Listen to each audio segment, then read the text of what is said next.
자, 시간이 이제 2시가 되었으니 약속된 시간이 되었습니다.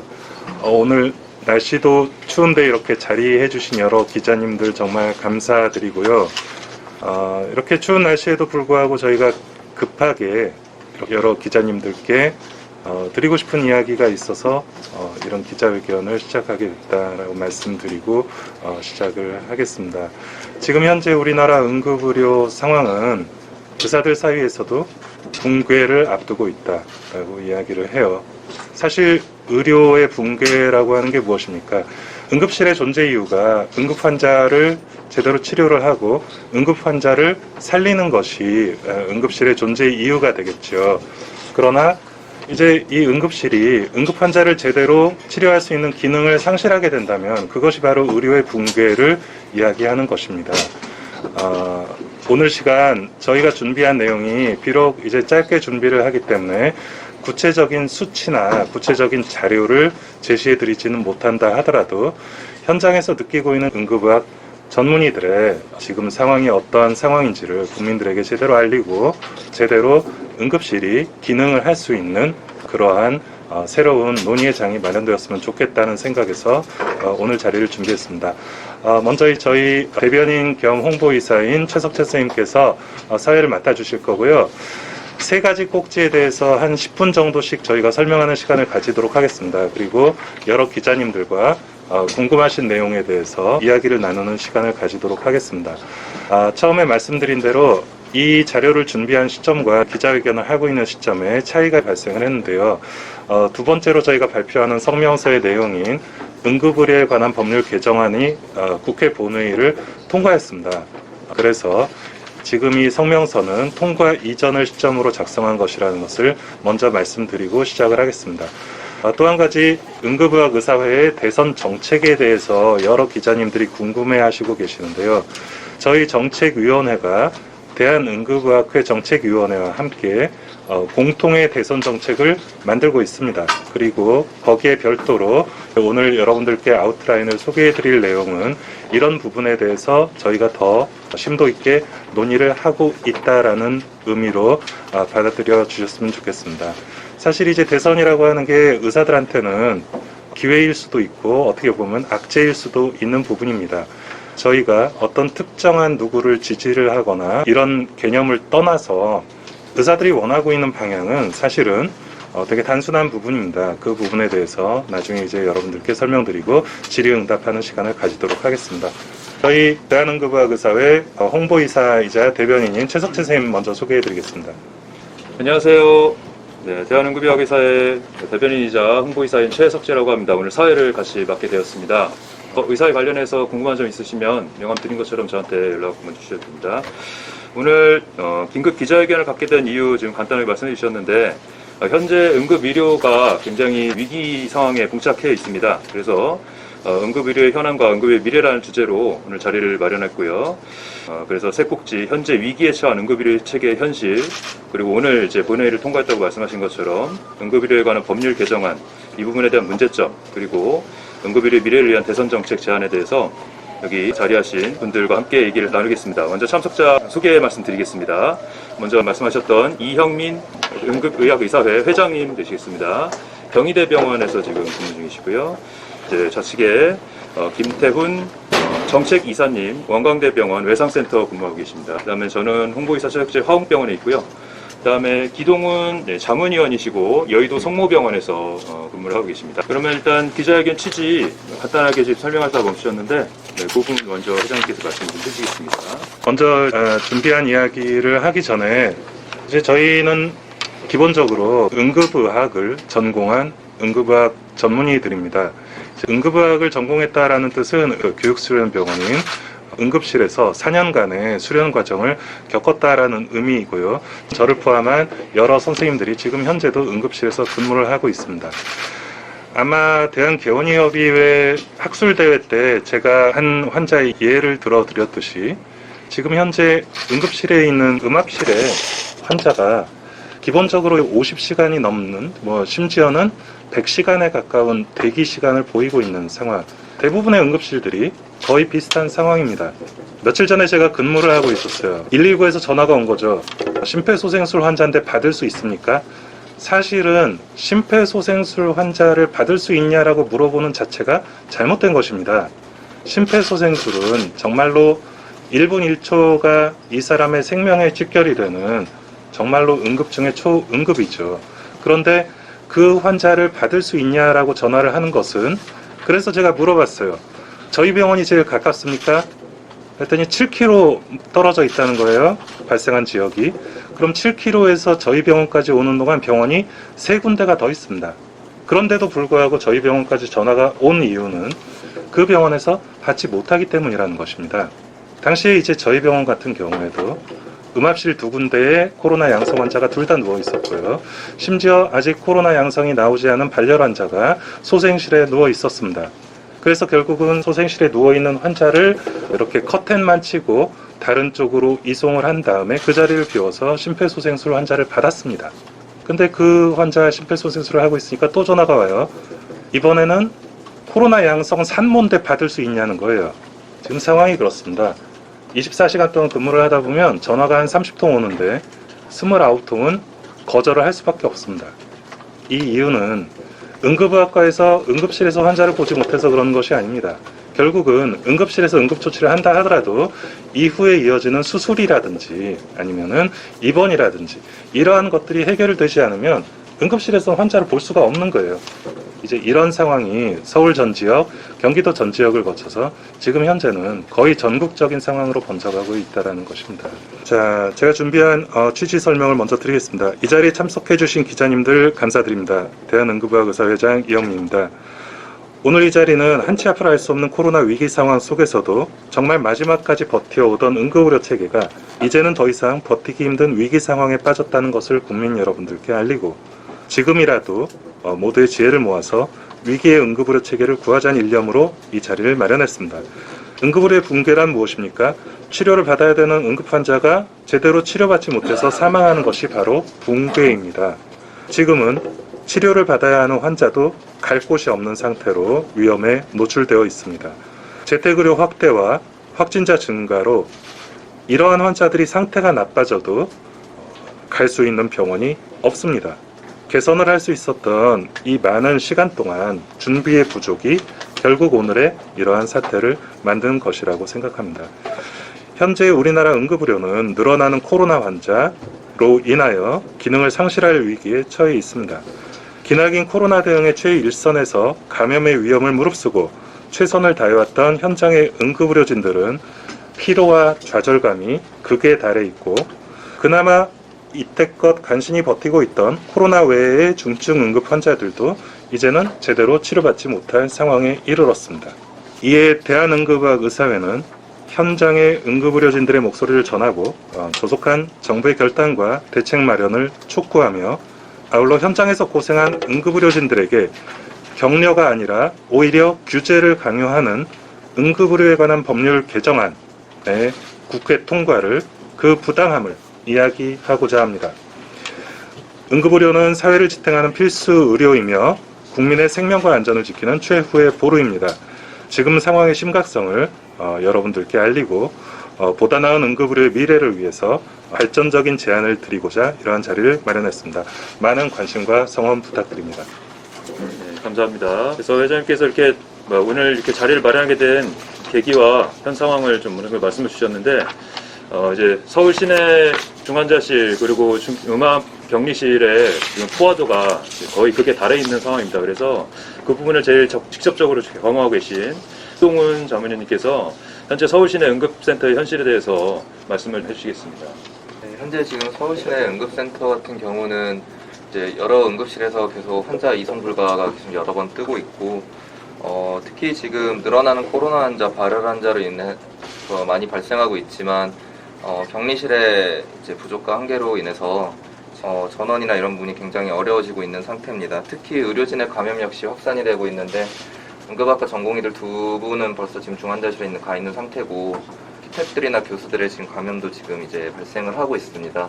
이게 문제가 뭐냐면은, 이게 의사들이 감염이 되고 간호사들이 감염이 되면은 정말 지금도 극강의 강도로 일을 하고 있는 응급의료진들에 있어서 결원이 발생한다는 의미는 그 해당 지역의 응급실에 있어서의 기능을 상실할 수 있다는 부분이고, 그 부분 자체는 그 지역의 응급의료 마비를, 그리고 추가적인 다른 지역의 응급실의 마비까지 불러오면서 응급의료 체계에 붕괴를 초래할 수 있는 그런 상황들이 지금 벌어지고 있는 상태입니다.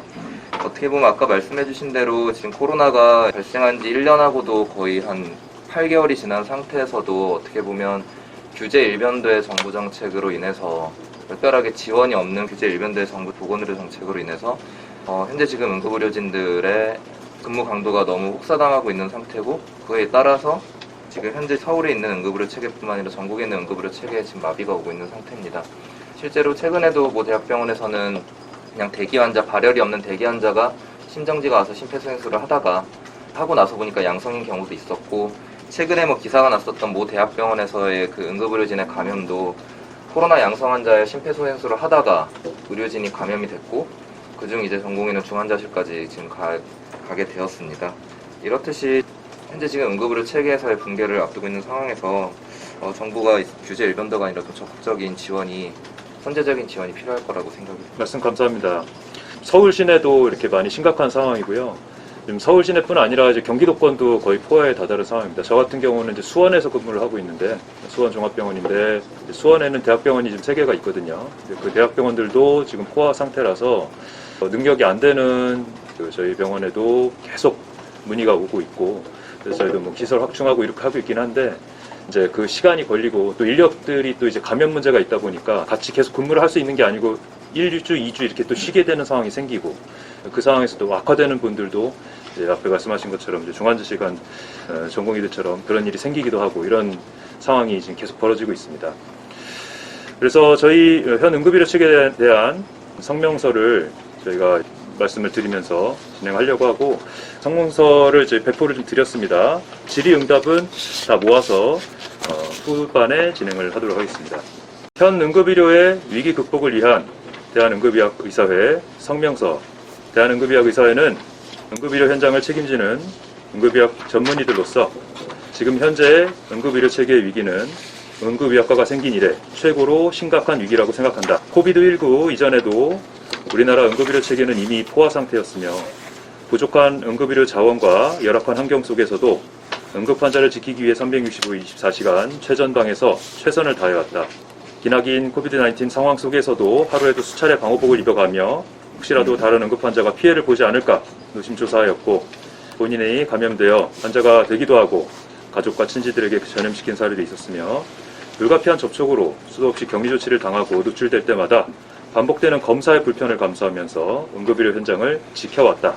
하지만 현재 감염자의 폭증과 늘어나는 위중증 환자로 이미 응급의료 체계는 한계를 넘었고, 이제는 단순한 위기감이 아닌 붕괴를 염려해야 하는 상황에 이르렀다. 응급실마다 길게 늘어선 119 차량은 응급 환자를 태운 채 하염없이 응급실 입실을 기다리고 있고, 중환자실과 입원실이 부족하여 상급병원의 진료를 받아야 하는 중증 환자들은 이송 자체가 불가능한 상황이다.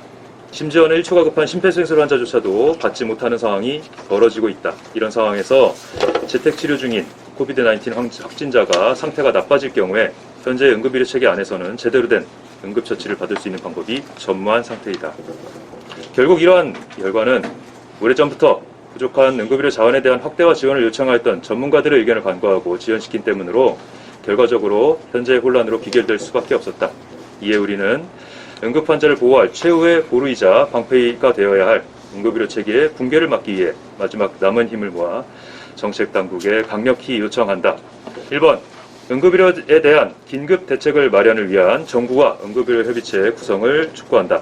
현재 여러 기관으로 나눠진 중증 응급 환자와 코비드-19 환자의 이송, 전원, 관리에 대한 전반적인 모니터링과 관리 대책 마련이 가능하도록 응급의학 전문의들과 119, 지역 보건 담당자, 중앙응급의료센터, 보건복지부 등 관리감독적인 기관들이 모두 모여 현재 위기를 벗어날 방법을 조속히 마련하고 시행하여야 한다.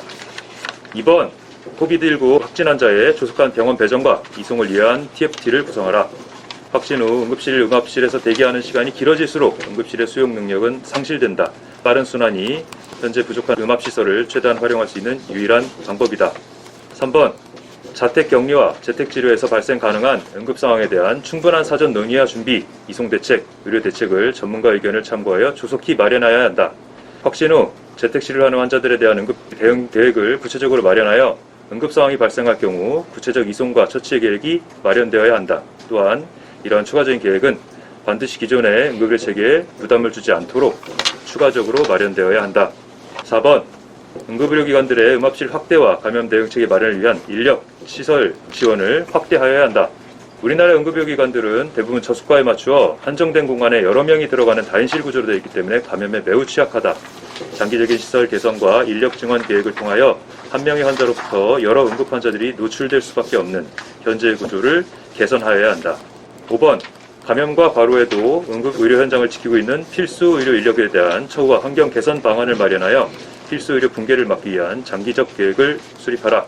코로나 병동을 제외하고 가장 많은 코비드-19 환자를 접촉하며 예상치 못한 양성 환자에 의한 감염의 위험이 높은 응급의료센터 의료진들은 업무에 합당한 보상과 처우를 받아야 한다. 자가격리자의 대체 인력 부재로 근무 강도는 증가하지만 그에 대한 보상은 없으며 오히려 병원 수익 감소로 인력 감축의 불안감 속에서 일하고 있다. 의무감과 열정만으로 버티는 것은 한계가 있고 필수 의료 인력의 이탈은 응급의료 체계 붕괴를 불러오게 될 것이다. 지금 우리에게 필요한 것은 단순한 의료와 격려가 아니라 눈앞의 위기를 극복할 실질적인 대책과 노력이다. 우리는 코비드-19의 위험 속에서도 끝까지 응급 환자의 생명을 지키는 최후의 보루로서 최선의 노력을 다하고 있으며 이러한 목표 달성을 위해 정책당국과 책임기관의 성실하고 구체적인 답변과 참여를 요구하는 바이다. 이상입니다. 대한개원의협의회 추계학술대회만 어떤 기자님이 물어보셨어요. 대한응급의학의사회의 성격은 무엇입니까? 그래서 성격이 매우 좋다라고 제가 말씀을 드렸었는데 성격이 나빠지고 있습니다. 저희가 생각하고 있는 이 상황의 엄중함이 사실은 언론에 보도되는 것보다 훨씬 더 크다라는 것을 말씀드리고 싶고요. 이 협의체 구성에 대해서 1번으로 저희가 이야기를 하고 있는 이유는 지금까지 이런 대책에 전문가의 의견이 과연 얼마나 반영이 되어가고 있는가에 대해서 저희가 상당히 걱정을 하고 있는 부분이기 때문에 그렇습니다. 이런 정책들이 전문가의 의견 대신에 어떤 정치적인 판단이 우선해서 실시가 되고 또 일부 전문가의 의견이 마치 전체 전문의들의 의견인 것처럼 호도가 되고 있는 이러한 상황이 지금의 코로나 위기 상황을 벗어나는 데는 전혀 도움이 되지 않는다라고 저희는 판단하고 있는 것이죠. 지금 중환자실의 운영 비율, 소모 비율이 80%다. 그러면은 거꾸로 얘기하면 20%는 비어 있는 것이 아니냐. 이 응급의료를 포함해서 중환자를 치료하는 의료라고 하는 것은요, 단지 병상만 있다고, 자리만 있다고 해결되는 문제가 분명히 아닙니다. 거기에 따른 그 특별한 환자에 필요한 특별한 처치, 그리고 그 사람의 필요한 처치를 할 수 있는 전문 인력이 존재하지 않는다면 그 병상이나 그 자리는 아무런 의미가 없는 것이지요. 심지어 그 자리조차도 지금 없는 것이고요. 그래서 전체 한 해 발생하는 응급 환자가 1000만 명입니다. 근데 코로나 환자는 지금까지 보니까 누적 45만 명이더라고요. 정말 2%밖에 되지 않는 환자가 전체 응급실의 업무 부담을 50% 이상 가져가고 있는 현실이에요. 저만 하더라도 작년 1년 동안 2번 격리 당했었고요. 14일 격리 1번, 일주일 격리 1번 당했었고요. 코로나 검사만 제가 30번까지 세다 말았습니다. 여러분 코를 30번 찔리는 한 상상해 보셨나요?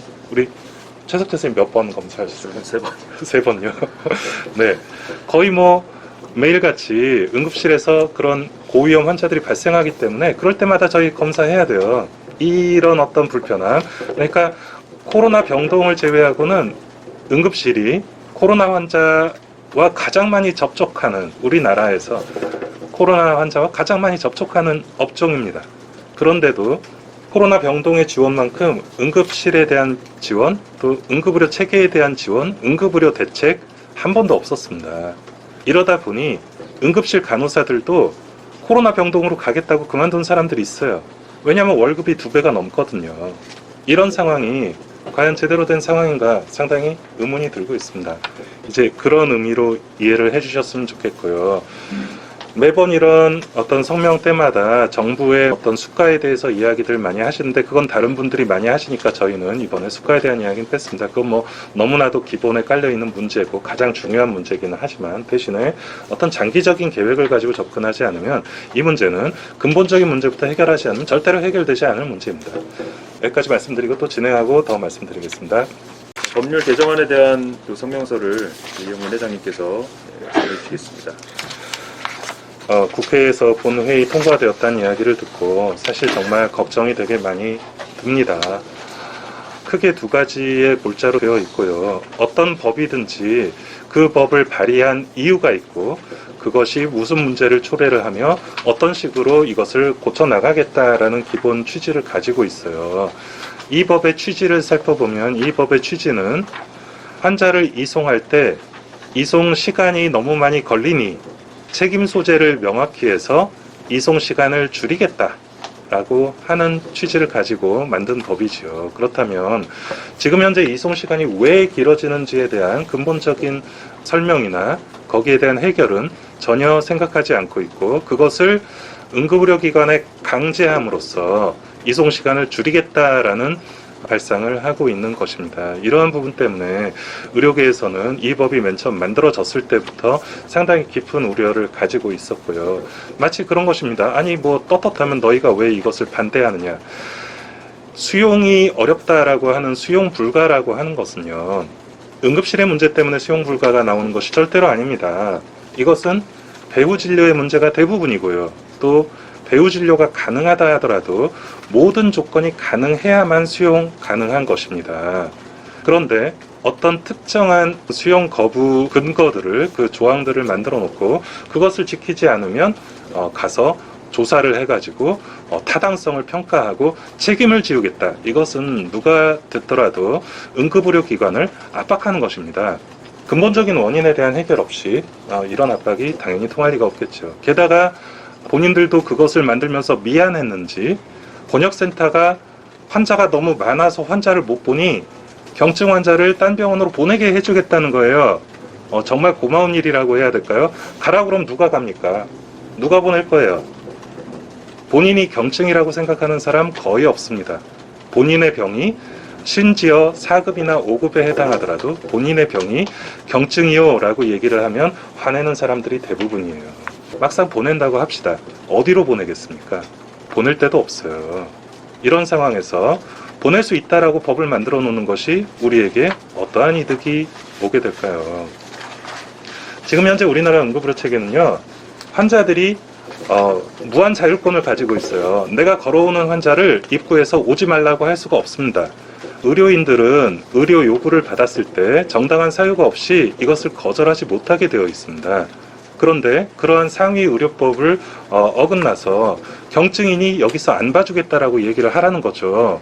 이것은 현실적으로도 말이 되지 않고 그리고 실제로도 일어날 수 없는 일이라고 생각을 합니다. 자, 그래서 저희 성명서 읽어드리겠습니다. 대한응급의학 의사회는 응급의료 현장의 상황을 무시하고 무조건적인 책임과 의무를 부과하는 위 개정 법률안에 적극 반대하며 감염의 위험을 무릅쓰고 부족한 응급의료 자원으로 힘겹게 응급의료 현장을 지켜온 응급의료진들을 잠재적 범죄자로 간주하여 좌절감과 절망을 안겨준 것에 유감을 표하는 바이다. 이 개정안이 응급환자의 이송 시 수용 곤란의 문제점과 책임 소재를 명확히 하고자 만들었다고 하지만 이송 지연의 근본적인 원인은 간과하고 단순히 응급의료기관을 압박하여 수치상의 개선을 꾀하는 전형적인 관치형 지침의 추가에 불과하다.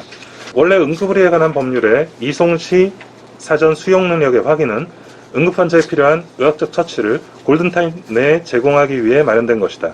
이론적으로는 어떤 종류의 환자가 언제 어디서든 어떤 병원을 가더라도 필요한 응급의료를 제공받으면서 최종 치료까지 모두 받을 수 있다면 가장 이상적이겠지만 의료자원의 한계 때문에 현실적으로는 이런 의료체계를 마련한 나라는 없다. 응급의학과에서 응급환자를 보지 못할 이유는 절대 없다. 응급환자를 보지 않는 것이 아니라 상황 때문에 보지 못하는 것이다. 이어지는 배후진료, 최종진료, 중환자실 입원이 불가능한 경우 수용 불가가 되는 것이고 이는 응급센터의 능력과는 별개의 문제이다. 급성 심근경색 의심되는 환자는 심장조용과 스텐트 삽입이 필요한 거지 응급처치만으로 해결되는 문제는 아닐 것이다. 중증 외상 환자는 외상외과의 수술과 중재가 필요하지 응급처치만으로 살아나지 못한다. 만약 급성 심근경색 환자를 심장조용술이 안 되는 병원에 수용하라고 강제한다면 이송지연은 없었던 일이 되겠지만 환자의 예우는 책임질 수 없을 것이다. 평소에 수술이 가능한 병원이라 하더라도 그 의사가 현재 수술을 하거나 다른 일을 하고 있다면 동시에 다른 환자를 받기는 불가능할 것이다. 이렇듯 수용이 불가능한 상태는 매우 다양하며 유동적이어서 현장의 응급의학 전문의만이 판단할 수 있는 문제인 것이다. 만약 수용곤란의 고지기준, 절차 등을 규정해서 수용곤란 통보의 타당성 여부를 감시하고 게다가 보건복지부 장관이나 지방자치단체 장이 서류검사 진술을 위해 의료기관을 출입하겠다고 한다면 이는 어떤 상황이든 환자를 받아라는 압박으로 받아들여질 것이고 또한 어떠한 구체적인 기준과 절차를 마련한다 해도 논란의 여지가 많을 것이며 어떤 법을 만들어도 모든 환자를 받는 것은 현실적으로 불가능하기 때문에 결국은 이송지연이 발생할 경우 모든 책임은 응급의료기관으로 돌아오게 될 것이다. 권역응급의료센터의 비응급 환자를 다른 응급의료기관으로 보내겠다는 것 또한 현실적으로 전혀 가능하지 않은 일이다. 현재 환자의 병원 선택권이 무한 보장되는 우리나라 시스템에서 자의적으로 내원하는 응급실 환자를 중증이 아니라고 다른 병원에 가라고 설득하는 것은 매우 어려울 것이며 설득할 인력도 부족하지만 어렵게 설득한다고 하더라도 야간이나 주말에 경증 환자가 실제로 갈 수 있는 다른 의료기관도 마땅치 않다. 지금 현재도 많은 구급 차량이 들어갈 응급실을 찾지 못해 거리를 헤매고 있고 많은 이송지연의 사례가 발생하고 있어 실제 중증 환자의 위협은 차츰 높아지고 있다.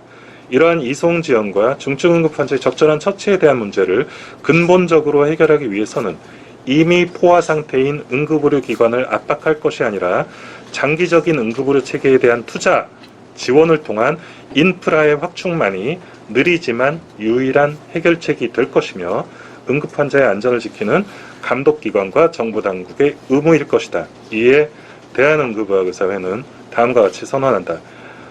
1. 응급의료에 관한 법률 일부 개정안 의안 11802의 전면적인 폐기를 촉구한다. 그러나 이것은 이미 폐기할 수 없는 단계로 넘어서고 있습니다. 여기에 대해서는 저희가 추후에 다시 입장을 내도록 하겠습니다. 제일 큰 문제는 현장의 응급의료인들과 합의되지 않은 개정안이라는 것입니다. 현장의 의견을 한 번이라도 주의 깊게 들어줬다면 이러한 상황까지 오지는 않았겠죠. 현 코비드-19 상황의 극복과 중증 환자의 이송 지연을 해결하기 위하여 현장의 응급의료진들로 구성된 전문가 의견이 반영될 응급의료 협의체를 구성하여 논의하여야 한다. 마찬가지로 말씀드린 대로 이러한 것들이 정부의 어떤 정책적인 판단, 정치적인 판단, 그리고 거기에 편승하는 일부 전문가들의 의견으로만 이루어지기 때문에 자꾸 이런 문제들이 발생을 한다. 결국은 이런 것들을 전문가 단체와 정말로 터놓고 처음부터 충분히 논의하는 이런 협의체 좀 만들어 달라. 지금이 아니면 절대로 기회가 없을 것이라고 생각을 합니다. 경증 환자의 권역응급의료센터 이용을 줄일 현실적인 대안을 마련해야 한다.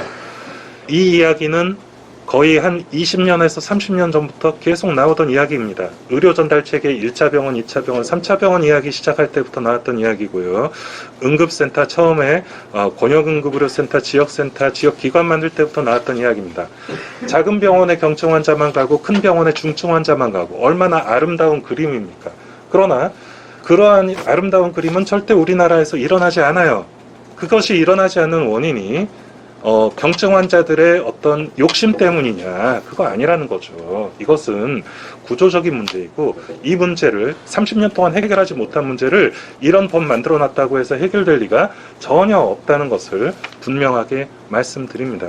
이런 문제점들을 해결하기 위한 실질적인 다양한 방법들을 논의를 해야 되는 것이지요.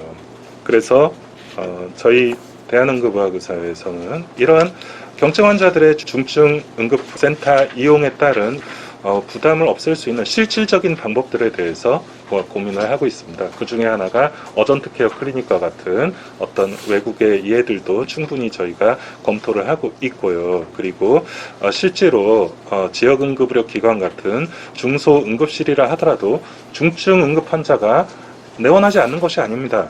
그 응급실들 입장에서는 어쩌다 한 번 오는 중환자도 충분히 내원을 할 수가 있고요. 실제로 내원을 많이 하고 있습니다. 그렇다면 그 내원한 환자를 최종 치료가 제공이 불가능하다면 더 상급병원으로 이송을 해야 하는 그런 어떤 환자 이송에 대한 시스템들도 고민을 해야 되는 것이고요. 이것은 단순히 권역센터에 간 사람이 중증이 아니라고 하면 딴 데 보내라 이런 식의 법으로는 절대로 해결되지 않는다라는 것을 말씀드립니다. 네. 네, 그래서 법률 개정안에 대한 설명서 들어봤고요. 자, 이제 다음으로 김태훈 정책이사님께서 이제 저희 대한응급의학의사회의 대선 정책 기획안에 대한 발표를 좀 해주시겠습니다. 정부의 요구와 대한의사협회의 제20대 대선정책 제안에 대한 요약을 말씀드리도록 하겠습니다. 우선 저희 대한응급의학의사회의 잠깐만요. 의협의 대선 정책 기획안은 혹시 다들 받아보셨죠? 네. 그리고 그 내용이 약간 좀 그 변동이 있어서 그거 먼저 말씀드리고 이야기를 드려야 될 것 같아요. 원래는 의사협회의 대선정책위원회에서 나온 대선정책안이 대한개원의협의회와 충분히 협의되지 않은 상태에서 발표가 돼서 처음에 약간의 용어상의 혼선이 있었던 것으로 저는 얘기를 들어서 알고 있습니다. 그리고 대선 정책집이 저희 의사회 쪽에도 검토를 요한다라는 공문을 받고 저희가 접수를 해서 저희 쪽 정책위원회에서 의사협회의 정책기획에 대해서 논의를 하였고 그 세부 내용에 대해서 저희가 심의를 하였고 거기에 대한 의견을 지금 정리 중이다라고 말씀을 드리고 시작을 하겠습니다. 저희 쪽에서는 세부 사항까지는 지금 조율 중에 있고요. 대한응급의학의사회와 대한응급의학회와 함께 입장 정리를 추진해 나갈 예정이고요. 저희 대한응급의사회의 정책위원회 입장 정리를 말씀드리도록 하겠습니다. 제20대 대선정책 제안에 대한 요약입니다. 첫 번째, 지금 코비드19에 대한 상황으로 인해서 응급의료 전달체계의 붕괴와 지역 응급의료 체계에 대한 붕괴가 예상이 되고 있는 상황에서 저희 쪽에서 앞으로의 정책 대안에 대해서 제1, 지역 의료 활성화를 요구하고 싶습니다. 지역 의료 체계, 의료 전달 체계가 붕괴되고 있는 상황에서 지역 간 의료의 질 편차가 벌어지는 상황이 발생하고 있습니다. 이러한 현상은 실질적으로 응급의료 전달 체계에도 동일하게 적용이 되고 있으며 지역의 응급의료 전달 체계 역시 왜곡되고 있는 상황에서 현재 취약 지역의 응급의료 활성화를 위해서는 전반적인 의료 인프라 확충이 필요한 상태입니다. 지금도 여러 가지 정부 쪽에서는 노력을 하고 있지만 좀 부족한 점이 있어서 그 부분에 대해서 더 신경을 써달라는 요구이고요. 지역별, 기능별 계획이 선행되어야 합니다. 어떤 지역은 어느 부분이 취약적이고 어느 지역은 또 어떤 부분이 취약인지를 정확하게 분석을 해야 될 필요가 있을 것 같습니다. 정책 지원과 투자가 없으면 지역 응급의료 체계는 적용되기 어렵기 때문에 이 부분에 대해서 고려를 해주십사 제안을 드리고요. 2번, 필수 의료 국가 안전망 구축인데요. 필수 의료에 대해서 실질적으로 저희 의사 업종에 있는 분들은 그 구체적인 국가 지원 방안을 마련해야 될 것 같습니다. 저희 응급의학 의사회에서는 응급환자 이송 체계에 대해서만 집중적으로 요구를 할 건데요. 국가의 책임을 구체적으로 명기를 해야 됩니다. 응급의료 법률에 대한 그 일부 개정안에 대해서도 말씀드렸듯이 응급의료 기관과 책임에 대해서 의무와 책임을 명확하게 명기를 해주셔야 될 거고요. 특히 이송과 응급처치, 책임의 한계에 대해서 구체적인 지침을 마련을 해야 될 것인데 이 부분은 실질 전문가와 응급의학 의사들과 함께 현장에 관련된 의견을 다 취합해서 지침을 마련해 줬으면 좋겠다라는 제안을 드립니다. 3. 공익의료, 국가책임제인데요. 국립병원과 지역 공공병원, 그 다음에 보건의료원, 적십자병원 같은 공공의료에 관련된 공익 기능을 강화를 시켜야 될 것이며 이 부분은 특히 공공병원이라고 해서 모든 걸 다 이룰 수는 없는 상황이니까 특성화를 시키든지 아니면 응급의료 체계의 역할과 기능을 완벽하게 구현할 수 있게끔 기능적인 부분, 그 다음에 추가적인 대책, 그 다음에 지원 이 부분을 추가로 요청드립니다. 의료 분쟁 걱정 없는 나라 이 부분은 응급의학과 그 다음에 필수 의료과 특히 필수 의료과는 의료 분쟁이 발생할 수 있는 가능성이 제일 높으며 의료발 사고 발생 시 민형사상 소송에 있어서 많은 피해를 발생하고 또 그 의사들조차도 민형사상 소송 때문에 진료를 제대로 볼 수 없는 상황입니다. 따라서 대부분의 응급진료는 필수 의료 분야로 정상적인 의료사고에 대해서 과실치사, 과실치상과 같은 그 죄를 적용하는 것을 일부 배제하고 불가항력적인 의료사고 발생 시 국가 책임제 보상 또한 의사협회와 의사회 같이 공동 책임으로 의료기관 의료배상 책임보험 의무가입제 도입을 요청하는 바입니다. 뒷면에 보시면 정책위원회에서 대선 제안에 대한 요약본이고요. 저희 응급의학 의사에서 제출하는 내용입니다. 1. 응급의학 전문의 진료하는 응급의료 체계. 실질적으로 응급센터에서 응급의학과 전문의가 진료를 봐야 되는 게 맞고 이 부분에 대해서는 저희가 응급의학 전문의를 많이 배출함으로써 이 부분에 대해서 저희가 노력을 하고 적극적인 진료 환경을 마련하도록 노력하겠습니다. 현재 권역응급의료센터, 지역응급의료센터, 그다음에 지역응급의료기관으로 이렇게 세 분류로 나눠지고 있는데요. 약 100여 개의 지역 응급의료 기관에서는 응급의학 전문의가 아닌 탁과 전문의가 응급의학과로 근무를 하고 있습니다. 응급 환자에 대한 적절한 응급처치가 실질적으로 이루어지지 못하고 있는 부분에 대해서 우려를 심히 표하고 있고 또한 지역 응급의료센터에서도 탁과 전문의, 전공이 3년차 이상의 응급의학 전문의로 대체할 수 있도록 규정이 되어 있는데 이 부분을 수정해 줬으면 좋겠다라는 생각이 듭니다. 전공이 3년차는 5년차라고 저희가 인정을 해서 전문의와 똑같이 대우를 하는 것은 부정적인 입장이고요. 전문의와 전공의가 함께 진료를 볼 수 있는 의료 환경을 만들고 싶습니다. 이 종별 응급의료 체계 환자 분산 대책 마련인데요. 합리적인 응급의료 체계 개선을 통해 응급 환자의 선택권과 치료권을 보장하기 위해서 상급병원 응급센터들이 중증 응급 환자 진료에만 전념할 수 있도록 지역 응급의료기관, 지역센터에서 충분한 서포트가 이루어져야 되는 상황입니다. 현재 응급의료기관 선택은 환자에 의해서 무조건 보장이 되어 있는 상태고요. 이거는 선택 진료이기 때문에 사실 많이 어려운 상황입니다. 대형병원으로 어떤 환자든지 가고 싶어하고 의료의 질을 아무래도 대학병원급이 좋으니까 본인들은 질이 좋은 의료를 받고 싶어서 권역센터로 또는 대학병원으로 몰리는 현상을 막을 수 있는 의료체계를 다시 한번 수정하고 규정해야 될 것 같습니다. 그 방안으로는 저희가 경증 환자 같은 경우는 대형병원의 과밀화를 해소하기 위해서 응급의료 기관의 능력을 향상시키거나 또는 일반 로컬처럼 응급 클리닉을 마련해서 경증 환자인 경우는 이쪽 기관에서 진료를 받을 수 있게끔 하고 또한 이런 기관에서 환자를 봤을 때 경증이라 생각했다가도 중증인 환자인 경우는 바로 대형병원으로 갈 수 있는 어떤 의료체계 시스템을 만들었으면 좋겠습니다. 응급의료 안전망 구축인데요. 이거는 환자 분산 대책과 비슷한 경우고요. 환자 안전을 위해서 병원 전 단계에서 병원 단계까지 모든 과정이 원활하게 작동해야 되는 상황인데 실질적으로 응급 환자가 병원을 선택을 할 수 있는 보장권이 있기 때문에 본인이 권역센터나 이런 데로 갔었을 때 자기는 여기에서 받고 싶다라고 얘기를 합니다. 그러면 의료진은 경증 환자니 다른 곳에서 우선 받아도 될 것 같습니다라고 했을 때 그 부분에서 의견 충돌이 생기면 결국은 의료진 폭력과 같은 상황이 벌어질 수 있고 의료진은 폭력에 노출되기 때문에 이 부분을 막을 수 있는 방안을 마련하는 게 좋겠다고 저희는 제안합니다. 방안은 환자의 안전을 위해서는 적절한 응급의료 기관 이송이 매우 중요하고 지역 상황에 맞는 적절한 최종 치료 모델을 연구 개발을 해야 되며 이 부분은 지금 현재도 진행되고 있고 한국형 트리아지와 한국형 전처치 트리아지를 연구하고 있는 상황입니다. 진료 현장에 안전 디자인을 적용하고 안전 요원 확보를 법제화하며 응급실 폭력에 대한 장기적인 계획을 마련하여 환자의 안전과 의료진의 안전을 확보하여야 할 것입니다. 4. 병원 간 이송체제 개선, 응급의료 수가 개선, 의료사고 및 분쟁 해결 책임보험 도입 등과 같은 사안은 추가적인 논의가 필요할 것이고 저희가 이제 이 부분을 세부 사항을 수정해서 다시 제시할 것입니다. 현재 저희 대한응급의사회 정책위에서 추가적인 논의와 응급의학회의 전문의들 회원들 간의 의견을 수렴해서 12월 말까지 공식적인 20대 대선 정책 제안을 완성할 예정입니다. 간단히 우리 대선 정책에 대해서 제가 한두 가지만 더 코멘트를 드리자면 기본적으로요. 응급실이 기능하려면 응급실은 비어 있어야 합니다. 응급실이 꽉 차 있으면 응급실의 기능을 상실해요.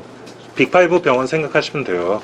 복도에 환자가 누워있기 시작하면 이미 응급실로서의 기능을 상실합니다. 들어가지 못하는 환자가 생겨요. 결국은 응급실의 제일 최우선 과제는 비우는 것입니다. 그러나 비워지지 않는 거죠. 이유는 너무 많은 사람들이 오기 때문에 그렇습니다. 부족하다는 뜻이에요. 모든 응급실이 다 부족하진 않습니다. 그러나 상급병원이 상급병원으로서 기능을 하기 위해서는 비울 수밖에 없다. 그렇다면 정부에서 이야기하는 그렇게 경증 환자라고 딴 데 보내는 방법보다 좀 더 합리적이고 정말로 실행 가능한 그런 계획을 만들어 보고 싶다라는 의미를 가지고 있고요. 여러분 뭐 내과에 가면서 내과 전문의를 만날 기대를 하고 가시죠. 외과 가면 외과 전문의를 만날 기대를 하고 가시죠. 외과 가면서 응급의학 전문의를 만나러 외과를 가야지 이런 사람 없지 않습니까? 피부과 가면서 응급의학과 전문의를 만나야지 이러고 가는 사람 없지 않습니까? 근데 응급실에 가면 응급의학 전문의가 실제로 많이 없어요. 전국에 700명 정도 되는 분들은 응급의학과라는 이름으로 응급의학 과장이라는 이름으로 실제로 응급실 근무를 하고 있습니다. 지역의 응급의료 기관 같은 경우에는 심지어 응급의학 전문의가 한 명도 없어도 응급의료 기관으로 등록이 가능합니다. 왜냐하면 법이 그러니까요. 법에 응급의학 전문의가 응급의료 기관에 있어야 한다는 법이 없습니다. 게다가 아까 이제 3년차 말씀드렸죠. 3년차 이상이 전문의를 가름할 수 있다. 세상에 스스로의 전문성과 자존심을 그런 식으로 깎는 단체가 어디 있습니까? 아니 그럼 전공의도 할 수 있으면 전공의 시키지 뭐하러 전문의가 합니까? 그러니까 사실 이것은 30년 전에 전문의가 너무 없었을 때, 제가 면허번호가 353번입니다. 전국에 300명밖에 없었을 때는 그렇게 했을 필요도 있어요. 그러나 지금 시점에서는 전혀 맞지 않다. 그러나 이 법들이 왜 바뀌지 않느냐? 이제 이익단체들이 더 저렴한 전공의와 다른 일반이라든지 이런 인력을 통해서 응급실을 그냥 운영하면서 거기에 따른 이익만 누리려고 하기 때문에 그렇습니다. 정말로 어떤 전문가가 전문성을 가지고 자존감을 지키면서 정말로 제대로 기능하기 위해서는 그 스스로에 대한 어떤 가치 증명을 우리 스스로 해야 되는 것이고요. 응급실에 가면 응급의학 전문의가 있어야 되는 건 너무나도 당연합니다. 이것이 20년 넘게 바뀌지 않고 있습니다. 이 부분에 대해서 저희가 강력하게 이의 제기를 하는 바입니다. 이 정도만 코멘트 드리고 이따 또 질문 나오면 더 답변을 드리겠습니다.